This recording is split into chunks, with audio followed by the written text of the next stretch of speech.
Jekker landed in an underground space completely made of glass.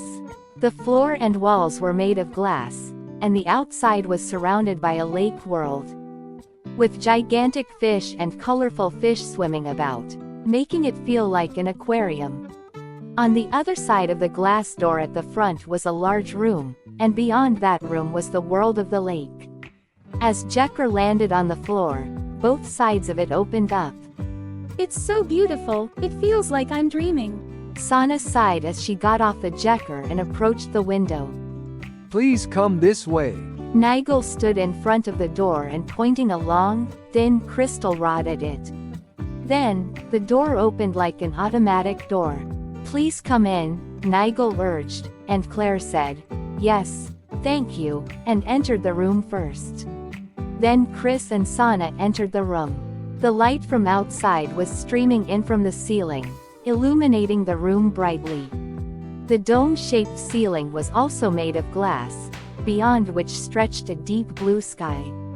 Apparently the ceiling and walls are one-way mirror. In other words, the inside could see out, but the outside couldn't see in. The floor was white, and in the center of the spacious, circular room, there was a kitchen encircled by a curved counter. To the right of the room, there were a few steps leading down to an area with a white sofa and a low table. On the left side of the room, there was a counter set up along the curved wall, with several chairs lined up. In front of the counter, there was also a dining table. Hey, Chris, those tables and chairs are floating, right? Sana said after looking around the room. It was just as Sana had said. The tables, chairs, and sofas are all legless and floating in the air. If I remember correctly, that floating chair is called Kutea. I've seen them in my past life. Chris said, pointing to a chair at the counter. However, Sana ignored the explanation and walked alone to the dining table. Hey, let me down, Bibi said, leaning out of the shoulder bag and tapping the edge of it with his front paws. Oh, sorry. When Chris put the bag on the floor, and Bibi got out on his own without Chris helping him out. Then he sniffed around the floor. Hey, Bibi, don't pee on the floor. Chris warned Bibi, worried that he might mark the area. Then Bibi replied, no matter what, there's no way I'd do something like that indoors. Do you need an explanation how to use of each room? Nigel, who was standing at the entrance, asked Elandra. No, we don't, thank you. Well, I'll be off then. I'll give you a test stick with Messiona and Jekker linked for each person. Nigel then handed Elandra 5 long, thin crystal sticks. Now, everyone, please make yourself at home. Nigel said, looking around the group. You are free to use all the floors here at Messiona, and of course, free to use Jekker as well.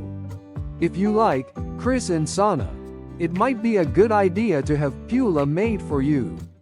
Saying this, Nigel turned his gaze to Chris and Sana.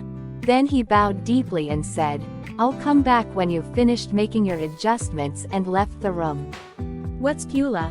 Chris asked after seeing Nigel leave on the Jekker. Pula is the clothes we're wearing, Clare said, sitting on the couch and turning to Chris. Clothes? Chris asked, checking his own outfit. He was dressed quite normally, sneakers, jeans, a hoodie over a t-shirt. Do we need to change our clothes? Chris asked, turning his gaze towards Sana, who was sitting on the chair. Sana had just changed her clothes before leaving the ground. Yeah, maybe. Pula isn't just regular clothing, it's imbued with the energy of a dragon. So when you wear it, it makes it easier to unlock your hidden abilities. Above all, with your current outfit, it's obvious that you're from the surface world. Is there any problem if people can tell we're from the surface world? I don't think there's any problem, but if something were to happen and a surfacer were to appear, I think you'd be the first to be suspected. I see, Chris replied, looking at Sana. What do you think, Sana?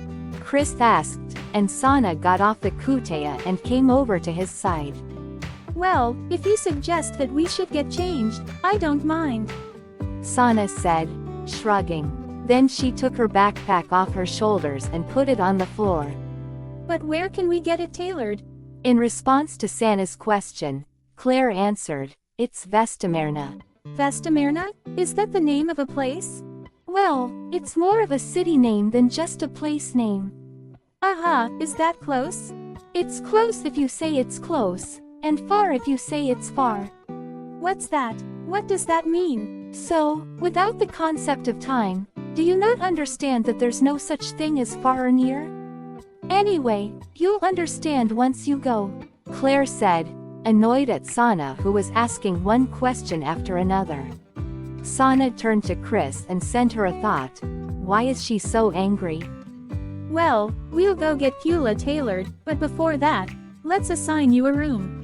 It'd be better to leave your luggage behind. Elandra said, putting her hand on Sana's shoulder. A room? Are there any other rooms? Sana asked, turning around. Yes, of course, there's one downstairs too. Sana then looked around the room. You can get down using that quinder, Elandra said, pointing to the back of the room as if to answer Sana's question. There was a thick crystal pillar there. Fish are swimming inside the pillar, which is like an aquarium. As Sana stared curiously at the pillar, Elandra asked, shall we go down then?